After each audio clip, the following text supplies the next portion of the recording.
इस तरह से अल्लाह की हमद की। लेकिन मेरे इमाम ने कलम उठाया तो बड़े निराले अंदाज में कहते हैं, वही रब है जिसने तुझको हमतन करम बनाया, हमें भीख मांगने को तेरा आस्था बताया, तुझे हमद है खुदाया, तुझे हमद है खुदाया। लोग कहते हैं दूध दिया, मगर वो क्या कहते हैं? वो कहते हैं वो कुंवारी पाके मरियम, व नफ़ख्तु फीह का दम है अजब निशान आज़म, मगर आमिना का जाया वही सबसे अफजल आया, वही सबसे अफजल आया, तुझे हमद है खुदाया, तुझे हमद है खुदाया। हद हो गई कसम खुदा की। कहते हैं अरे आए खुदा के बंदो, कोई मेरे दिल को ढूंढो, अभी पास था मेरे तो अभी क्या हुआ खुदाया। फिर खुद कहते हैं हमें आए रजा तेरे दिल का, पता मिला मुश्किल तेरे रोजा के मुकाबिल, हमें वो नजर तो आया, ये न पूछ कैसा पाया, ये न पूछ कैसा पाया, मिला कैसा। आप खुद कहते हैं ऐ दिल ये सुलगना क्या, जलना है तो जल भी उठ, दम घुटने लगा जालिम, क्या धूनी रमाई है। तो इमाम अहमद रजा जैसा हमें रब ने मुजद्दिद अता फरमाया, उसका एहसान है। और खुदा की कसम शेरों के जाड़े कभी खाली नहीं जाते। आला हजरत गए अपने पीछे मुफ्ती आजम छोड़ के गए, मुफ्ती आजम गए अपने पीछे ताजुश शरिया को छोड़ के गए, ताजुश शरिया गए अपने पीछे कायदे मिल्लत को छोड़ के गए। आज भी अल्लाह का शुक्र है सुन्नी लावारिस नहीं है, आज भी सुन्नी लावारिस नहीं है। मगर कुछ कड़वी बातें मेरे जहन में आ रही हैं और फितरत है मेरी कह जाना, इसलिए कि हजरत मैं ये बात भी कहता हूँ, हमारी औकात जहाज़ों में उड़ने की नहीं थी, हम तो शायद साइकिल के भी लायक ना होते। आज जो जहाज़ों में उड़ रहे हैं और गाड़ियों में चल रहे हैं, ये कौम का पैसा है। आला बिल्डिंगें, शानदार सफ़र, ये सब आपके पैसे से है। और मुझे ये चीज़ गवारा नहीं होती, पैसा दें आप और मैं आपकी चापलूसी करके आपको हंसा के राज़ी करके चला जाऊं। मेरी कोशिश ये रहती है आप जब खर्च कर रहे हैं तो क्यों ना किसी मर्ज का इलाज हो जाए। आप रूठे तो रूठे, मदीने वाला नहीं रूठना चाहिए। और यही सोच के मैं कहता हूं मैं आईना हूं, दिखाऊंगा दाग चेहरे के, जिसे खराब लगे सामने से हट जाए। आज अल्लाह का शुक्र है कि इस इदारे से 19 फारिगीन हाफिज, कारी और फाजिल की शक्ल में नजर आ रहे हैं। कितने फारिग हो रहे हैं? बोलें आप भी कितने? अभी सारे नहीं बोल रहे हैं, कितने? 19। ये मौज लेने ना बैठे, यहाँ कोई ना सोचे कि आज मूंड बनाएगा। मूंड नहीं, जलसों में मूंड बनाने नहीं, तकदीर बनाने आया करो। हाँ, और बनती भी तकदीरें हैं, क्योंकि महबूब की महफिल को महबूब सजाते हैं। आते हैं वही जिनको सरकार बुलाते हैं, आते हैं वही जिनको सरकार बुलाते हैं। हाँ, तो बस बहुत गौर से मेरी बात सुने। आज सबसे ज्यादा जरूरी है कि हमें कुरान पढ़ना चाहिए। आज हालात हमारे ये हैं कि अगर किसी घर से कुरान की तिलावत की आवाज आती है ना, तो सिर्फ 3 ख्याल दिमाग में आते हैं। या तो कोई मर गया होगा इसलिए कुरान पढ़ा जा रहा है, या घर में जिन आ गए होंगे तो फजरबाद सूरे बकरा पढ़ी जा रही है, या पेट का दर्द नहीं रुक रहा होगा तब कुरान पढ़ा जा रहा है। वो दौर चला गया कि जब सुबह उठ के लोग नमाज के बाद कुरान पढ़ते थे और पता लगता था हुजूर की उम्मत का दरवाजा है। सुबह का इस सफर में पता चल जाता था कौन नबी का आशिक है। उस वक्त झंडों की जरूरत नहीं पड़ती थी, कुरान की तिलावत बता देती थी। लेकिन आज तकलीफ होती है, झंडा 12वीं वाले का है, लेकिन सुबह होने से पहले पहले गानों की आवाज आती है। झंडा मदीने वाले का लगा है, किसी घर से सुबह उठ के गालियों की आवाज आती है, किसी घर से कहकहों की और ठट्टों की आवाजें आती हैं। कुरान नहीं पूछता होगा मालिक कहां गए वो लोग जो सुबह उठ के मुसल्ले के बाद सबसे पहले मुझे देखते थे। आज कितने दिन अलमारी में रख के हो गए, कोई पूछने वाला नहीं रहा। लोग कहते हैं बरकत नहीं है घर में, कोई तावीज दे दो, कोई गंडा दे दो, कोई डोरी दे दो। और यार अगर सिर्फ तावीज से दौलत आया करती तो ये तावीज लेने वाले कभी पैसों पे तावीज नहीं बेचा करते। सबसे ज्यादा दौलत इनके पास होती। याद रखिएगा, अगर रिस्क में कसरत चाहते हो, सुबह फजर के बाद सूरह यासीन पढ़ लिया करो, अल्लाह रिस्क में बरकत अता फरमाएगा। हमें 10,000 किसी को दिन में देना है तो सबका नाम रखेगा, उधार किस पे मिलेंगे? नूर मुजस्सम बहुत कमाते, मिल जाएंगे। मौलाना रईस साहब काम चल जाएगा, अल्लामा इकबाल साहब वहां भी काम चलेगा, शानू भाई तो दे ही देंगे। एक एक करके एक बंदे को गिना जा रहा है।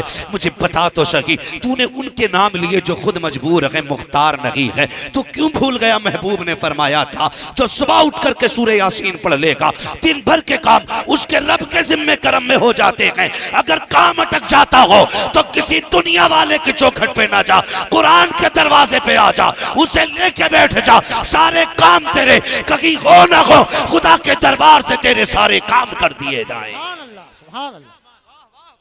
लेकिन अगर मैं गलत नहीं तो 90% लोगों को कुरान नहीं आता। मुझे हाफिज होने की सनद पे इतनी खुशी नहीं हुई देख करके।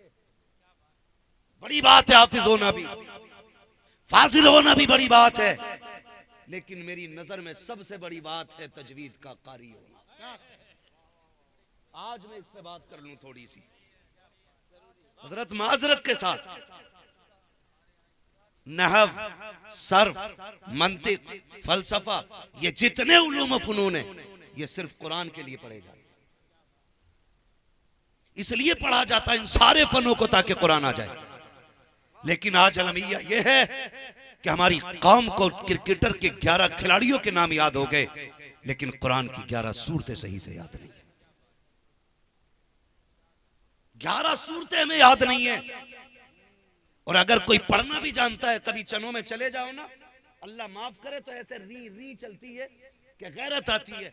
कई मर्तबा नूर भाई और हजरत, कई मर्तबा मैंने पीर साहब को आगे बढ़ा दिया, चलिए आप नमाज पढ़ाइए, क्योंकि पीर हैं आप।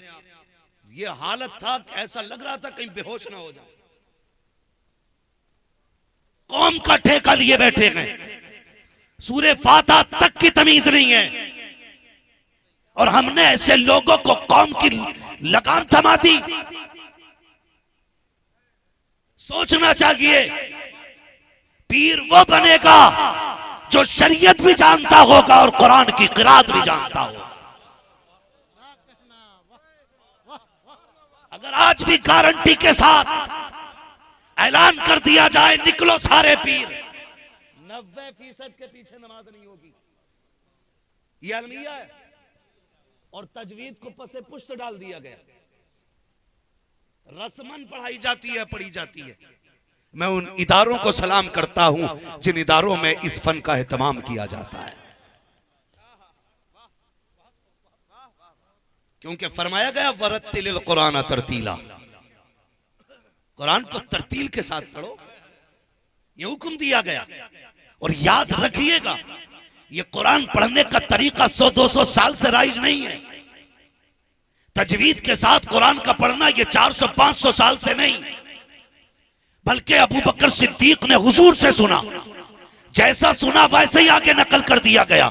महबूब आपको किसने बताया? फरमाया गया मुझे रब ने तिलावत करके सुनाई है। जैसा रब से महबूब ने सुना, वैसा महबूब ने अबू बकर को सुनाया, वैसे सहाबा से ताबईन में, ताबईन तबे ताबईन, अइम्मा मुज्तहिदीन, और आज तक चला रहा है। खुदा की कसम मैं एक बात बता दूं, सबसे पहले तजवीद का मरकज शहर मदीना बना, मक्का शरीफ बना, फिर उसके बाद कूफा बना, उसके बाद अंदलुस बना, शहर शहर तजवीद का किला बनता चला गया। जहां जहां से कारी खत्म होते रखे, इसका फुकदान होता रहा। बहुत दूर की बात नहीं है, बड़े करीब की बात है। इस हिंदुस्तान में दीन तो आ गया था, कुरान आया था, लेकिन तजवीद नहीं आई थी। सबसे बड़ा फुकदान जब हिंदुस्तान की सरजमीन पर तजवीद का हो रहा था। आओ जरा कान खोल करके सुनो, जो तजवीद से दूर जाते हैं और समझते हैं ये कोई फन नहीं है, आज बताना चाहता हूँ तजवीद चीज क्या है। जब हिंदुस्तान में तजवीद का फुकदान हुआ तो सुने, अरब का एक मदरसा है, जिस मदरसे को सौलतिया कहा जाता है,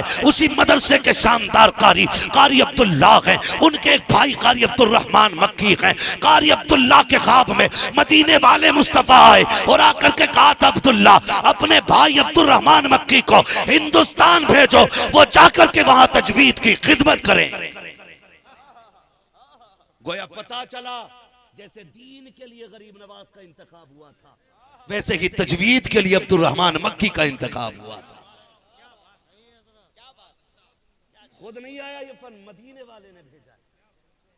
और हिंदुस्तान वालों मुकद्दर पे नाज करो, इल्म है तो वो भी महबूब के इंतखाब से है, और दीन है तो वो भी महबूब के इंतखाब से है। यहाँ कोई हादसा नहीं हुआ कि कोई एक गया था मदीना शरीफ वो दीन लेके आ गया, बिलकस्त भेजा गया था गरीब नवाज को, बिलकस्त भेजा गया था। अब्दुल रहमान मक्की, अब्दुल्ला मक्की ने कहा था भैया, छोटे भाई थे, कहने लगे हुजूर ख्वाब में आए थे और कहा था भेजो अब्दुल रहमान मक्की को हिंदुस्तान, वहाँ तजवीद का बड़ा फुकदान है, जाके ये उसकी इशाअत करे। हिंदुस्तान के बारे में जब ये सुना तो बार बार अपने भाई से कहते थे, यार एक बार और बताना मेरे नबी ने कैसे मेरा नाम लिया था, मेरे नबी ने मेरा नाम लिया था। हाँ भाई हुजूर ने नाम लिया था आपका। और यार वो तो ऐसे लोग थे, मिट जाते थे, मिट जाते थे इसी अदाओं पे। हुजूर के लबों पे मेरा नाम आया था, कहा हाँ मेरा इंतखाब किया हिंदुस्तान के लिए, कहा जी, फिर सफर करके रोते हुए मदीने से आए हैं। खुदा की कसम हिंदुस्तान में ना एक दिन नहीं महीनों खिदमत करते रहे, लेकिन किसी ने तवज्जो नहीं की। आखिर एक दिन उकता गए, कहने लगे वापस मक्के जाता हूँ, यहाँ इस फन की कोई कदर नहीं। जाने के लिए बिस्तर बांधा, ख्वाब में फिर खुद हुजूर तशरीफ लेकर के आ, खुद हुजूर तशरीफ लाए। अब्दुल रहमान मक्की, जी या रसूल अल्लाह, क्या इरादा किया है? आका कोई सुनी नहीं रहा, मैं बुला रहा हूं, कोई बात ही नहीं मानता।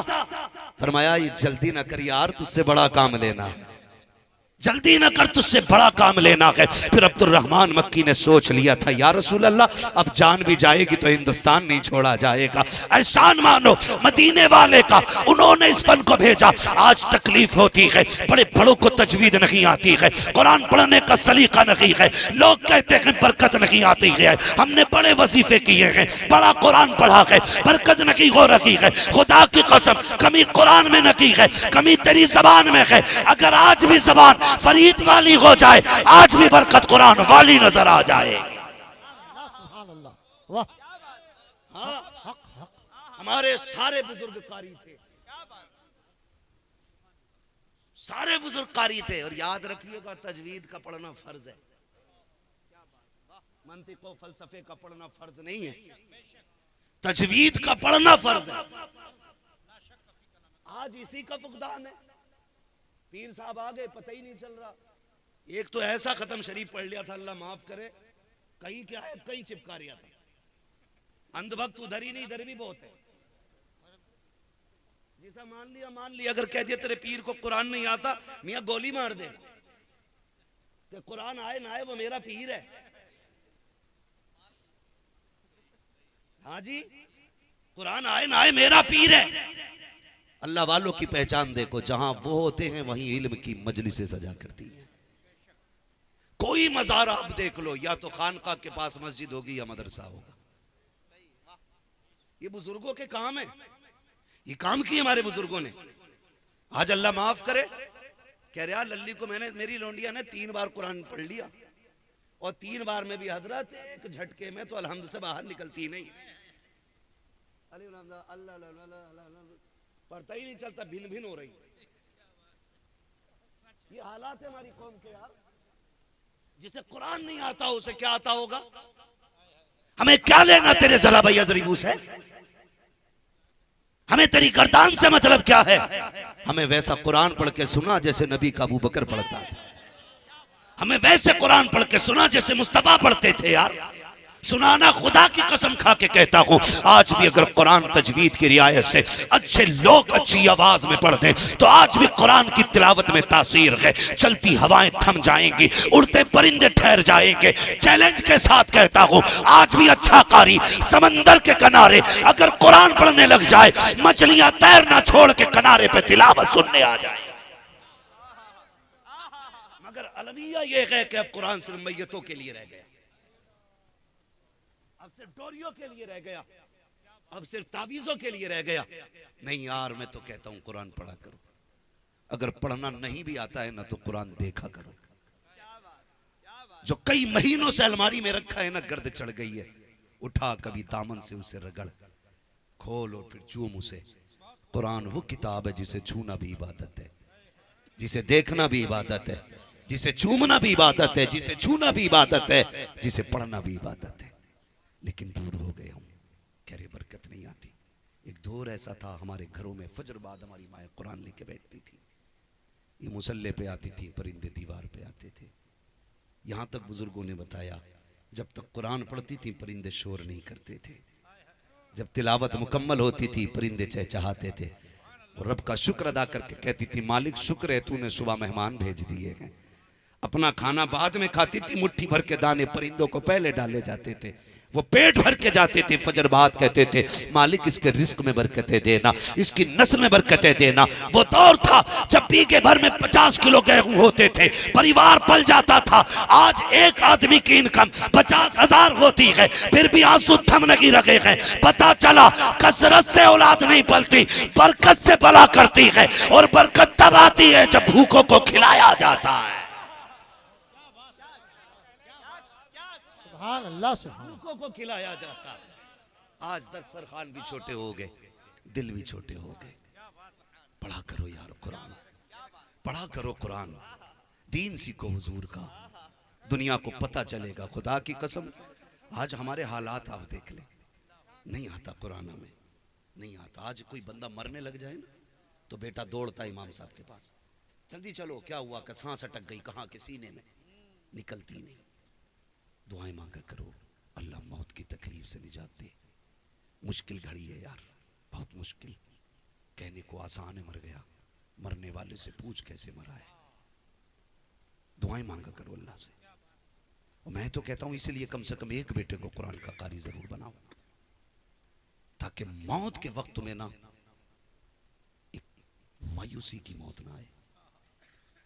मरो तो कम से कम इस शान से जाओ, इधर दम निकलता हो बेटा कुरान पढ़ के सुनाता हो, बेटा कुरान पढ़ता हो। हाँ, इस शान से दुनिया से जाओ यार। क्यों ऐसे हालात हमने बना लिए, अल्लाह माफ करे। रस्में नहीं हो गई, रस्में हो गई, हम दूर हो गए कुरान से।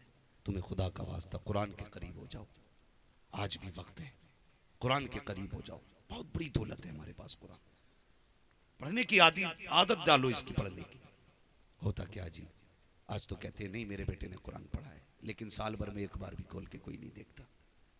एक बार भी, कब खोला जाता, रमजान आ जाता है तो खोल के बैठते, उससे पहले कुरान नहीं खोलते। मैं कहता हूँ यार एक रुकू नहीं पढ़ सकता, एक आयत ही पढ़ नहीं सकता, देख ही ले कम से कम खोल के यार। दिन का आगाज तो कुरान से कर लिया करो, इब्तिदा तो कुरान से कर लिया करो ना। अगर तुम्हें वो भी नहीं आता है ना, आज सब कुछ इंटरनेट पे है, फजर बाद अपने मोबाइल में नमाज के बाद कुरान लगा लिया करो। हादी बनो यार कुरान के। मगर वो कौम जो 3 बजे तक पबजी खेले और 10 बजे आंखें मसल के कहे चाय किधर है, वो कौम कितनी तरक्की करेगी मुझे खुद बताया जाए। जिन जवानों का वजन 60 किलो होना था ना, आज वो 45 में जाके थम जाते। किधर गई जवानियां? रात को 3 बजे के मोबाइल खा गए। बापों से कहो कि जल्दी उठाया कर, तो जब बाप खुद 1 बजे सो रहा है तो बेटे को 3 बजे सोने से कौन रोकेगा जी? जब बाप 10 बजे उठ रहा है तो बेटा 11 बजे क्यों नहीं उठेगा? हमारे रवैये गलत हो गए, हमारे तरीके गलत हो गए, हमने मुस्तफा का तरीका छोड़ दिया। मैं तुमसे पूछना चाहता हूं, डॉक्टर कह देता है कि चावल खाओगे बीमारी बढ़ जाएगी, तो दस्तरखान तक पे नहीं आने देते। मीठा खाओगे शुगर बढ़ेगी, आप फीकी चाय शुरू कर देते हो। डॉक्टर कहते हैं नमक लोगे तो ब्लड प्रेशर हाई होगा, आप नमक छोड़ देते हो, जबकि नमक के बगैर कोई खाना अच्छा नहीं लगता। महबूब ने कहा सुबह उठा करो बरकत होगी, फिर तुम्हें ख्याल क्यों नहीं आया? महबूब ने कहा जल्दी सोया करो सेहत बचेगी, फिर ख्याल क्यों नहीं आया? यार डॉक्टर तो ये कहता है कि रिपोर्ट ये कहती है, रिपोर्ट ये कहती है, रिपोर्ट ये कहती है ये 3 दिन में मरेगा, ये 4 दिन में मरेगा, लेकिन हमने देखा है वो 4 दिन में नहीं 4 साल तक जिंदा रहता है। लेकिन महबूब की एक बात बताओ जो कभी गलत साबित हुई हो। यार बात तो छोड़ो, उन्होंने जमीन पे खड़े होकर के चांद को इशारा किया तो लाखों मील की मसाफत पे चांद सीना चीर देता है। अगर वो उंगली उठा देता है तो सूरज पलट जाता है। अगर वो कह देता है पत्थर बोलने लगते हैं। अगर उसके कहने से निजाम चलता है तो उसके कहने से तेरी जिंदगी का उसूल क्यों नहीं बन सकता है? या तो ये कह कि हुजूर पे तेरा अकीदा नहीं है, और या ये कह कि तुझे अपनी आखिरत और दुनिया की भलाई की परवाह नहीं है। खाली या रसूल अल्लाह के नारे लगाने ने काफी नहीं है। किरदार मुस्तफा वाला बनाओ, फिर नारा लगाओ। खुदा की कसम तेरे लहजे में अगर खालिद बिन वलीद का रोब ना आ जाए तो बात करना। हाँ, गलती हमारी ये अंदर से खाली है और नारे लग रहे हैं। मेरे भाई, हुजूर ने कह दिया, मेरे नबी ने हाथ उठा के कहा था, या अल्लाह मेरी उम्मत के सुबह के वक्तों में बरकत अता फरमा। कितने लोग सुबह के वक्त दुकान खोलते हैं? अब तो मुसलमानों का मिजाज हो गया, 10 बजे से पहले दुकान ही नहीं खोलता। 10 बजे से पहले दुकान नहीं खोलता। मुझे उधर नहीं जाना कि 10 बजे क्यों खुलती है। मगर मैं आपसे कहना चाहता हूं, तुम तो हुजूर के गुलाम हो ना, तुम्हें तो हुक्म दिया गया, जैसी मस्जिद से आवाज आए सलातु खैरुम मिनन नौम, बिस्तर छोड़ दे, दौड़ जा मस्जिद की तरफ, रब को चंद सजदे करके दिखा दे, फिर निकल अपने रिस्क के लिए। फिर खुदा की इज्जत की कसम खा के कहता हूं, जब तक दुनिया दुकान खोलेगी, अल्लाह तेरे रिस्क का इंतजाम 10 बजे से पहले पहले फरमा देगा। हादी बने इस चीज के, हम मुसलमान हैं, हमारा कोई तरीका गलत नहीं। डॉक्टर इकबाल ने कहा था, तेरे दामन में है किस लालो जवाहर की कमी, तू किसी और के दामन की तरफ क्यों देखे। तुझे क्या नहीं दिया हुजूर ने, खेती से लेकर के बिजनेस तक, और बिजनेस से लेकर के दरसगाह तक, पैदा होने से लेकर मौत तक, पूरा सलीका मुस्तफा ने दिया। लेकिन गलती हमारी है। हुक्म कुरान अगर हमने भुलाया होता, ये जमाना ना जमाने ने दिखाया होता। भाई, हम भूल गए हुजूर के फरमान को। नौजवानों, उठो और हुजूर के फरमान पे अमल करना शुरू कर दो। वक्त है, अभी जिंदगी ने साथ दिया है। उठो, अपनी दुकानें 10 बजे से पहले खोलो, फजर बाद 10 दुकानें खोलो। लेकिन तकलीफ होती है, दुख होता है। हमारी कौम के हालात देखो। कह रहा इतना बड़ा स्टीकर दे दो, कोई गले में बरकत नहीं हो रही। और सबसे पहले कह रहा करवट वाले ने दुकान बंदवा दी मेरी। यही जहन में बात आती है ना। एक दिन ग्राहक ना आए तो कह रहा दुकान बंदवा दी मेरी। कैसे है? कहना ये घूर घूर के देख रहा था, कल एक मियाँ भी आया था। अल्लाह माफ करे, मैं इनकार नहीं करता, खानकाहों से बड़ा काम दीन का हुआ है, और आज बहुत बड़ा नुकसान भी कुछ खानकाहों से पहुंच रहा है। खानकाही लोग जब तक जात में मुजाहिद नहीं होंगे ना, काम नहीं बनने वाला। खानकाहें बाद में बनती है, जात पहले बनाई जाती है। जिस आंगन में बैठे हो इस जात को देखो, कभी मुजाहिद मिल्लत को देखो, मुफ्ती आजम को देखो। इन बुजुर्गों की तारीख पढ़ी जाए तो लगता है ये कैसे लोग थे, कैसे लोग थे यार। ये कई कई 100 किलोमीटर पैदल सफर करके लोगों के दीन की हिफाजत करने जाते थे। आज तो खुद उल्टा पीर ना मदद ले रहा मुरीद से। डॉक्टर इकबाल का दौर है, बैठे हुए एक पीर साहब के पास मुरीद आया, उसने ना नजराना निकाला 10 रुपए का। हुजूर दुआ करें, बेटी की शादी है, वो कुछ कर्जा भी है। 10 रुपए दिए। उस वक्त में 10 रुपए बहुत होते थे, है ना। उस वक्त में 10 रुपए बहुत होते थे। डॉक्टर इकबाल ने देखा, उसने मुसाफा किया, पीर साहब ने कहा ठीक है अल्लाह करा देगा, जाओ। पीर साहब से वो डॉक्टर इकबाल कहने लगे कि जब तक आया नहीं था ना, ये 90 रुपए का कर्जमंद था, 10 तुम्हें दे के 100 रुपए का कर्जमंद हो गया। तुम्हारी करामत तो फौरन ही देख ली है मैंने। दिल तंग हो गए हम लोग, इसी वजह से रिस्क तंग कर दिया गया। यही वजह है। लोग कहते हैं ना आकर के दुआ करें, तो दुआ का मतलब ये नहीं है वो दुआ कह रहा है। जरा देख तो सही इसके जुमलों के पीछे क्या गया। ये तेरे पास आया क्यों है यार? तेरे पास तो ऐसे हजारों मुरीद थे ना, किसी का हाथ पकड़ के कह देता चल इसकी बेटी के हाथ पीले करा दे। किसी से कह सकता था ना कि इसके पड़ोस में बेवा रहती है, जा यार उसकी मदद कर दे, तो सैकड़ों आ जाते ना। कह रहा यार घड़ी का शौक है लेकिन है नहीं। पीर मुरीद ने सोचा हुजूर को घड़ी चाहिए, लाके दिला दी। कह रहा देखो किसी जन्नती को देखना है तो इसे देख लो। और यार अपनी जात को फायदा देने वालों को हाथों हाथ जन्नत का टिकट दिया जाता है। क्या कि अच्छा होता किसी बेवा के पीछे किसी को खड़ा करता, किसी यतीम के सर पे किसी का हाथ रखवाता, उसके बाद ये कहता किसी जन्नती को देखना है, इसका चेहरा देखे। खुदा की कसम उस हालत में फिर ना कोई बेटी भीख मांगती ना कोई बेवा भीख मांगती। दिल के बपोले जल उठे सीने के दाग से, इस घर को आग लग गई घर के चला। हालात बिगड़ते जा रहे हैं हमारे, हम देखने तैयार नहीं। चलें आगे। आदि बने कुरान के, आदि बने कुरान के। डॉक्टर इकबाल ने कहा था कि मोहम्मद से वफा तूने तो हम तेरे हैं। ये जहां चीज, अल्लाह सलामत रखे, ये जहां चीज है क्या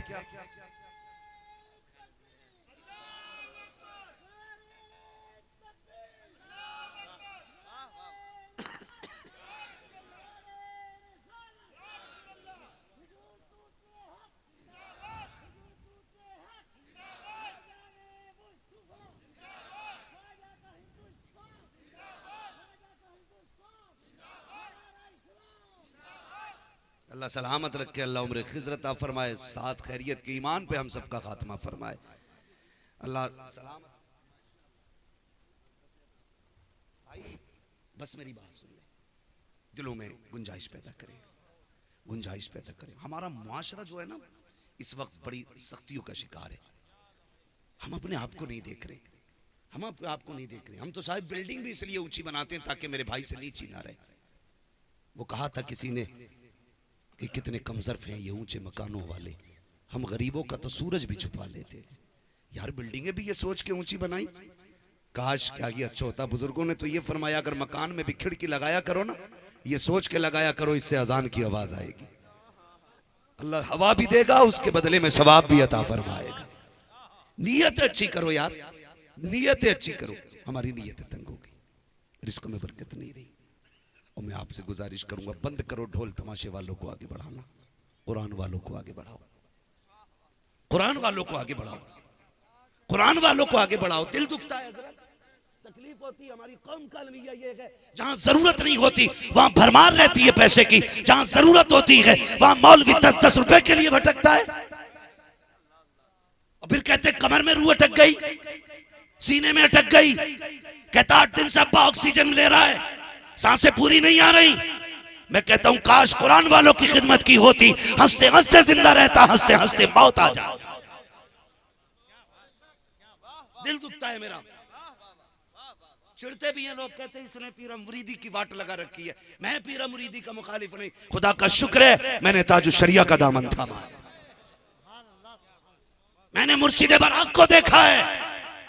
और अपनी रोटियां सेकने वाले सुन लें, सरकार ताजु शरिया से कई बार ये कहा गया, हुजूर फलां ने आपके बारे में ये कहा है, फलां ने आपके बारे में ये कहा। झुंझुला के कहते थे तुम चुप रहो, तुम चुप रहो। का हुजूर आप भी कुछ बोल दें तो वो एक ही बात कहते थे, तुम्हें नहीं पता हमारी नस्लें मुस्तफा की अजमत पे पहरे देते देते गुजरी हैं। हम अपनी जात के लिए जिंदा नहीं, हम मदीने वाले के लिए जिंदा हैं। कोई कुछ भी कहता है कह दे दो। आज तो माफ कीजिएगा, हर टोपी नई लगा के सोचता है कि मेरा ट्रेंड बने, नए जुब्बे को सोचता है कि मेरे चाहने वाले सारे ऐसे ही जुब्बा पहने। हर पीर यह चाहता है कि मेरे नाम से अलग सिलसिला चले, मगर मेरे मुर्शिद ने कोई एक नाम नहीं दिया था कि मेरे मुरीद ये कहे। आज तक कोई बता देता जो शरिया का मानने वाला, ताजु शरिया ने कभी कहा हो कि मेरे मुरीद अपने आगे अजहरी लगाएं, अख्तरी लगाएं, मरकजी लगाएं, कभी कहा हो? वो फरमाया करते थे सारे कादरी लगाया करें, सारे झगड़े खत्म हो जाएंगे। सारे लोग कादरी लगाया करें, झगड़े ही खत्म हो जाएंगे। अगर इस बात पे अमल कर लिया जाए, खुदा की कसम फिर हमारी पहचान टोपी के इख्तलाफ से नहीं होगी, पगड़ी के इख्तलाफ से नहीं होगी, रंग रुमाल के इख्तलाफ से नहीं होगी, बल्कि जहां एक जमात बैठी होगी, दुनिया पूछेगी ये कौन कौन है, तो एक शख्स खड़े होके कहेगा हमारे बारे में पूछते हो। अगर तुम पूछना चाहते हो कि हम सिलसिले के एतबार से क्या है, तो सुनो, हम सिलसिले के एतबार से कादरी कहलाते हैं और उम्मती होने के एतबार से मोहम्मदी कहलाया करते हैं। फिर पहचान ये होगी एक ही सफ में खड़े हो गए महमूद व अयाज, ना कोई बंदा रहा ना कोई बंदा नवाज। आज जो एक दूसरे को काफिर बनाने पे लगे ना, ये मशीनें बंद हो जाएंगी, समझ में ही नहीं आता। खुदारा अपने अमाल का मुहासबा करें हम सब। आला हजरत ने क्या दुआ मांगी थी? कादरी कर, कादरी रख, कादरिया में उठा, कदरे अब्दुल कादिर कुदरत नुमा के वास्ते। जिंदाबाद जिंदाबाद है ना। आज कितनी तेजी से मसला चल रहा है।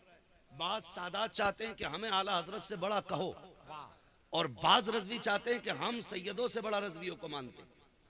निकले यार इस चीज से। सैयद क्या है? इमाम अहमद रजा से पूछो, उन्होंने कहा था दो जहां में खादिम आले रसूलुल्लाह कर। हजरत आले रसूले के वास्ते, हाँ, हजरत आले रसूले मुक्तदा के वास्ते। और आला हजरत क्या कही, ये सैयदों से पूछो। तो उन्होंने कहा था रोजे माशर अगर मुझसे पूछे खुदा, बोल आले रसूल तू लाया है क्या, अर्ज कर दूंगा लाया हूं अहमद रजा, या खुदा ये अमान सलामत रहे। क्या कहने, सुभान अल्लाह, वाह। तो मैं कह के जा रहा हूं, सारे लोग अपने नाम के आगे कादरी लगाए, वाह, फिर इंशाअल्लाह झगड़े ही खत्म हो जाए। क्या अच्छा पैगाम है। लेकिन जिंदाबाद, क्या बता, मैं पीर उल्टा मुरीद की करामतें बयान करने बैठा है। कह रहा जब से इनने मेरी जूती उठाई है ना, ये बता देता बारिश कब होनी है। तो वो बैठा हुआ कह रहा कि वो तो हजरत ने रोक रखा, मैं ये भी बता दूंगा आने वाले साल में क्या क्या होने वाला है। मन तो रहा हाजी बगो हम तुम रहा हाजी बगो है जी, तुम हमारी छुपाए रहो, हम तुम्हारी छुपाए घूम रहे। ये हालात बना रखे यार। मैं कहता हूं एक बात, पीर परस्ती छोड़ो, खुदा परस्ती करो। बहुत अच्छे। मुझे कोई वहाबी ना समझे, मैं तुम में सबसे पक्का बरेलवी हूं, इसलिए कि अल्लाह का शुक्र है मैंने 7 साल ताजुश शरिया की जूतियां उठाई हैं। मैं क्या कहने, आपसे इतना कहूंगा, पीर परस्ती छोड़ो, खुदा परस्ती करो। गलत नहीं कर रहे। पीर कह रहा 7 जुम्मराते आना तो 8,000 यार, आंधी में तूफान में बारिश में गिरता पड़ता पहुंच रहा। 5 बार मस्जिद से कहा जाता हय्या अलल सलाह हय्या अलल फलाह, एक बार भी नहीं आता। जुमे में भी आता है ना तो घड़ी देख के आता, देखे खुतबा शुरू हो गया होगा कि नहीं। कलफ लगे कपड़े पहन के जुमे में आएगा और घड़ी देख के आएगा, इत्तेफाक से तकरीर चल रही होगी तो इसका ब्लड प्रेशर हाई हो जाएगा, अभी खत्म नहीं हुई। ऐसा पैर मारता है कि फर्श पे, ऐसा लगता है कि बंदा नहीं जलजला आया है। और जब तो लोग भी देखते पता नहीं कौन सी बनाई।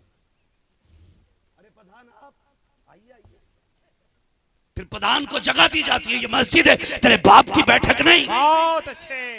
यहाँ अगर सफा में जगह नहीं तो जूतियों में बैठ। ये अल्लाह का घर है, यहाँ सफेद चीर के अंदर जाने की इजाजत नहीं। यहाँ पहली सफ उसकी है जो पहले आके बैठ जाए। कहने, नारे तकबीर, नारे रिसालत, अज़मते मजहबे इस्लाम, मसलके आला हजरत। क्या कहने, यहाँ पहली सफ उसकी है जो पहले आके बैठ जाता है। तुम आयो प्रधान बन के, कॉलर खड़ा जल्दी से देख रहा बार बार घड़ी को। अगर इमाम साहब बेचारा कमजोर अकीदे वाला होता है ना तो सोचता प्रधान को नागवार गुजर रहा है, वो खुतबा भी मुख्तसर कर देता है। और अगर कोई होता है ना अल्लाह वाला, बैठा रहे होगा प्रधान अपने लिए। आज हम भी रब के घर में इमाम बन के खड़े हैं। अल्लाह अकबर। खुदा के वास्ते मस्जिदों में जाया करो तो कॉलर उठा के नहीं, कॉलर गिरा के जाया करो, अकड़ लेके नहीं, झुक के जाया करो। तुम नहीं जानते हो जब तुम अकड़ के अल्लाह के घर जाते हो, मशीयत का नकीब कहता है फरिश्तों से जोड़ के पूछो तो सही, ये मेरी इबादत करने आया था या मुझे डराने के लिए आया था? क्या समझता है ये कॉलर खड़ा करके मेरे घर में मुझे धमकाएगा? ये कितनी देर टिकेगा दुनिया में? खुदा की कसम, जब बंदा ऐसे ऐप करता है, मशीयत का नकीब कहता है ये घमंड निकाल दे, ये तकब्बुर खत्म कर दे, वरना ऐसा गिराऊंगा कोई उठाने वाला नहीं होगा। मैं जानता हूँ साहिब, जिनकी लाठियों में धुएं निकला करते थे, अल्लाह ने ऐसा गिराया चेचे मकी ने जबानें बंद कर दी, पानी तक नहीं मांग पाते थे। जिनके सामने कोई टिकता नहीं था, किसी का कोला तोड़ा, किसी की टांग तोड़ी, किसी की गर्दन तोड़ी, और ऐसा गिराया अपने हाथ से पी नहीं सकते थे। अगर चाहते हो सुकून से रहना, अल्लाह को राजी करो, अल्लाह के घर में जाया करो, अकड़ के मत जाया करो, झुक के जाया करो। जो जितना ज्यादा छोटा होके जाता है, मस्जिद से उतना बड़ा होके वापस आया कर। क्या कहने, जिंदाबाद जिंदाबाद, जिंदाबाद जिंदाबाद, जिंदाबाद जिंदाबाद। क्या कहने, ओ भाई, सुभान अल्लाह सुभान अल्लाह। कह रहा कई दिन से नमाज पढ़ ले, कबूल ही ना हो रही। होगी कहां से? मैं भी कई तहज्जुद गुजारों को जानता हूं, सिकने आज भी बेढंगी है। कह रहा 10 साल से तहज्जुद पढ़ रहा हूं, लेकिन कभी ख्याल आता ना यार रौनक क्यों नहीं इसके चेहरे पे? रौनक तो कलमा पढ़ते ही आ जाती है। अमल की बरकतें तो बाद हैं, कलमा पढ़ते ही चेहरे चमक जाते हैं, क्योंकि जुमले ही बड़े प्यारे हैं। ला इलाहा इल्लल्लाह मुहम्मदुर रसूलुल्लाह, कितने प्यारे जुमले, चमक आ जाती है। मगर ये 7 साल से तहज्जुद पढ़ रहा फिर भी बेढंग गई है। वजह क्या है जानते हो? मस्जिद में जागा इमाम साहब, धूल साफ नहीं हुई,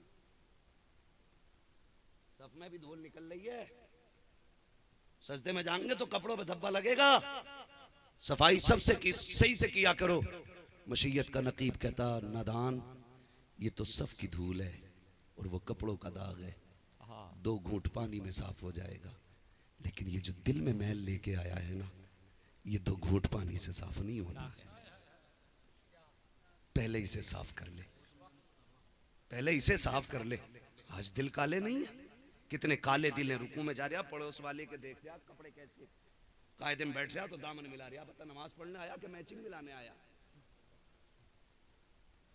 अल्लाह माफ करे, ये हमारी आदत है। क्या कहने, अल्लाह के घर में डर के खड़े हुआ करो यार। अभी 4 पुलिस वाले आ जाएं और खड़ा करने, इधर आ भाई तेरा नाम है, बेहोश हो जाता बंदा, पसीने पोंछता है यार। जबकि इनकी जिंदगी 60-70 साल है, इनके आगे खड़े होते हुए कांपते हो कहीं पकड़ ना हो जाए। अल्लाह की बारगाह में खड़े होते हुए डर नहीं लगता है? जबकि वो अहकमुल हाकिमीन है। वो कहता है, इन्ना बत्सा रब्बिका लशदीद, तेरे रब की पकड़ बड़ी सख्त है। कोर्ट कचहरी से छुड़ जाओगे, अल्लाह पकड़ेगा तो कोई छुड़ाने वाला नहीं मिलेगा। उसके आगे खड़े होते हुए डर नहीं लगता तुझे? वहां बैठ के दामन से दामन मिला रहा है, वहां बैठ के हिसाब लगा रहा है। कितने ऐसे जालिम भी हैं जो इंसानियत के नाम पे तमाचा लगाते हैं। कहते हैं, जा बेटे देख के आ, तेरा चाचा कौन सी मस्जिद में गया है? कहा क्यों? कहा जिसमें वो जाएगा उसमें नमाज नहीं पढ़ूंगा, मैं उस मस्जिद में नहीं जाऊंगा जिस मस्जिद में तेरा चचा गया है। और यार तू इस गर्द को लेकर के, भाई की नफरत को लेकर के मस्जिद छोड़ हरम शरीफ चला जा। अगर ये मैल रखेगा वहां भी सजदे कबूल नहीं होंगे। तू सबको माफ करके अल्लाह की बारगाह में आ जा, तू सबको माफ कर दे, खुदा तुझे माफ कर डाले। ये हमारा इस्लाम सिखाता है, ये हमारा दीन कहता है। लेकिन नफरतें खत्म नहीं। हमारा दीन तो ये कहता है, जब प्यासा हो तो धर्म देख के पानी ना पिला, प्यास देख के पानी पिला दे। कोई भूखा पड़ा हो तो मजहब ना पूछ, तू मुंह में लुक़मे डाल दे। अगर कोई लवारिस पड़ा है तो फिर गले का बिल्ला ना देख, हाथ का धागा ना देख, फिर तू रब का बंदा बन, उसकी मदद कर। वाह, ये हमारा इस्लाम कहता है। मैं तारीख बताना चाहता हूं, आज बदनाम हमें किया गया, लेकिन इस्लाम की पहली जंग जंगे बदर, मगर वो भी दिफा में थी। जो लोग हमला करने आ रहे थे उनके दिफा में जंगे बदर हुई।